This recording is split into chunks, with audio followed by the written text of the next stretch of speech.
The UK is looking to regulate artificial intelligence to protect children using internet services. The government is pledging to respond more quickly with legislation to close loopholes in existing laws. The Prime Minister says no online platform will get a free pass over the issue of children's online safety. Campaigners and bereaved parents have welcomed the news. Our technology editor Zoe Kleinman reports. Ellen Room's son Jules was 14 when he died in 2022. She believes that he was trying an online challenge which went wrong, but she's never been able to access his data to prove it. Under current rules, a child's data must be requested from tech companies within 12 months of their death by either a coroner or the police. But bereaved parents say often by the time that happens, this record of what their child has been doing online has already been deleted. Under new rules, coroners will have to tell Ofcom as soon as possible about the death of every child aged 5 to 17, so that the regulator can order tech companies to preserve their data if it might be relevant to how they died. I always said that if I could try and make something positive out of the loss of Jules's life, then I would. And this, going forward, will help other bereaved families. What we now need to do is stop the harm happening in the first place. This is really relevant when a child dies, but we need to stop children dying in the first place. The government's already announced that it's launching a public consultation in March. It's seeking opinions about options like banning social media for under 16s, restricting their access to AI chatbots, and limiting infinite scrolling for children, otherwise known as doom scrolling. It says it will act quickly on the results, but critics are concerned this might mean the government giving itself powers to change laws without due process. A newly enforced rule banning the creation of AI deepfakes was rushed into action 10 days ago, following condemnation of Elon Musk's chatbot Grok for creating and sharing explicit images of real women on the social network X. AI chatbots like ChatGPT didn't exist when the Online Safety Act was being written. The government says it intends to close loopholes so that the tech is now included. Today's announcement is a clear sign from the government that children's online safety continues to be a top priority. And while it may be based on wheels that were already in motion, it's been welcomed by campaigners and bereaved parents, some of whom have spent years tirelessly fighting for change. Zoe Kleinman, BBC News. Well, the Australian government's social media ban for under 16s has been in place since December last year. Let's speak to Professor of Communications at Edith Cowan University in Perth, Layla Green, to get more on this. Hi, Professor. Good to have you with us. So how effective is this ban on social media for under 16s proving so far? So far, the anecdotal evidence is that most teenagers have found workarounds. Certainly, it is mainly anecdotal at this point. So the social media platforms are telling us how many hundreds of thousands of accounts have been closed. But the young people that I've spoken to, aged between 13 and 16, haven't noticed a difference. They had already prepared to move on to other platforms that weren't regulated, but but they found that that's unnecessary because they managed to evade most of the age verification software so far. Yeah, because the onus is on the tech companies, isn't it, to take reasonable steps to keep kids off their platforms. But clearly, would you suggest that that's not working because they're not being strict enough? I think that there's a lot of people trying to do a lot of things very quickly, but certainly there's no sign that the tech companies are particularly motivated to go out of their way in this respect. It's good that it's a tech company responsibility. We want parents and children to continue to be able to talk to each other, because actually a lot of the things that are regulated have less to do with outside influences and more to do with social circles that young people move in, which is why the social media has its strength, not because it's a technical thing, but because it means you can't get away from your local social circle. Or something that's horrible about you could be posted to a whole social circle immediately, and you don't know how to respond to that because everyone you've ever spoken to suddenly gets told either erroneous or information that you never intended to be made public. So I mean, some of those things are really difficult. Yeah.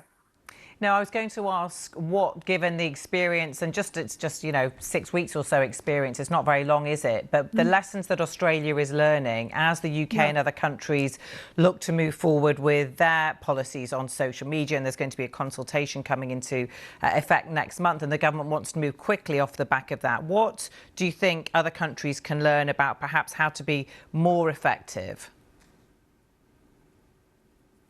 Well, it seems to me that it would be better if the countries got together and sorted out how they want the social media companies to regulate themselves better. Not so much locking people out of the platforms, but to make the platforms safer for young people to be on them. And we don't want to close down those channels of communication, because the parents are children's best response or best place of safety if something goes wrong.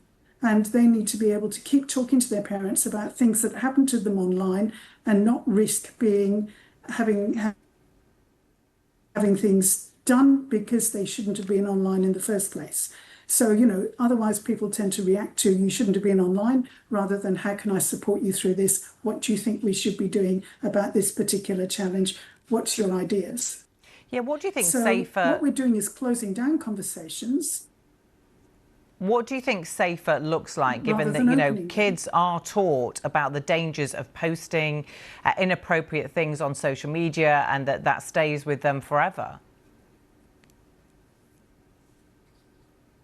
Yes, they're taught about that, but young people are realizing that actually a lot of people, well, as we now know with the AI, what's real and what's pretend, what's fabricated and what's real is very difficult to know, and very difficult to defend yourself against, very difficult to be authentic about. So we are in a new area here, the sorts of things, but taking young people off these platforms is just going to delay things and possibly make things worse, because then they don't have channels of safety to talk to adults and trusted others about things that are going wrong. And that is still a child's best response, is to get support from people and be able to talk through the options and develop their own critical reasoning and response skills with support from those who care for them. Professor Edith Cowan, thanks very much for joining us and for telling us more about what's happening in Australia. Well, let's speak to our political correspondent, Joe Pike, now, who is in Westminster. Hi, Joe. So tell us more about what's on the table for the government when it comes to their social media strategy. Well, Samantha, the government have been accused by opposition parties of moving sluggishly. Of course, the challenge for politicians across the world is as technology, especially AI technology, is moving far faster than legislative bodies are. So what the government are now doing is announcing a consultation that will start next month on a social media ban and other sort of related issues. And then before the summer, so maybe June or July, they will set out their plans.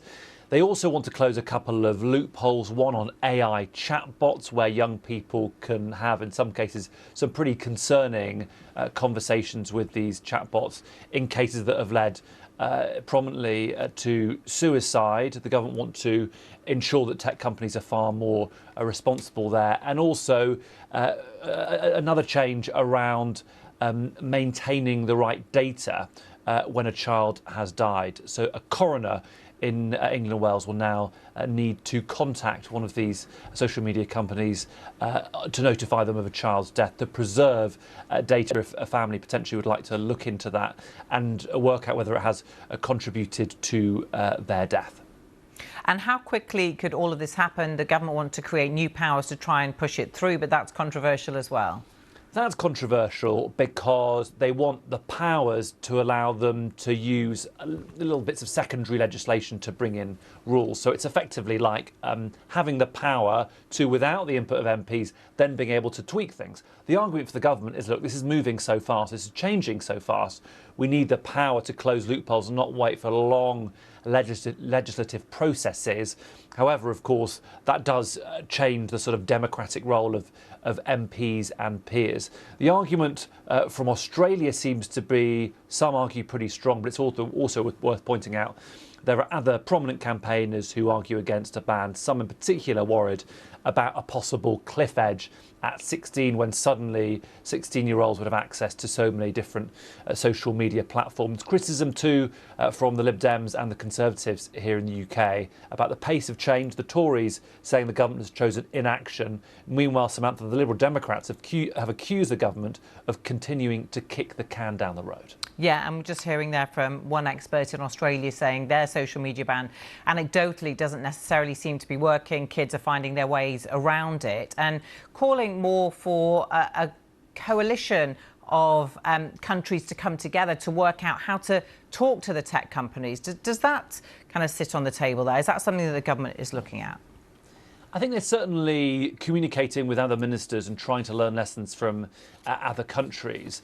I think part of what Keir Starmer realises is that people really, really care about this. So he needs to be seen to be taking it seriously and empathising. That's why he'll be speaking in the next few hours alongside the Mayor of London, in particular highlighting that he understands, or arguing that he understands, because he has two teenagers himself. But one of the challenges facing countries across the world, of course, as you nod to, Samantha, is that arguably some of these big tech companies are more powerful than many nations, and encouraging them to change their practices and put in safeguards can be really challenging, especially when those apps and programs and websites are shifting themselves pretty fast. OK, Joe, thank you very much for now.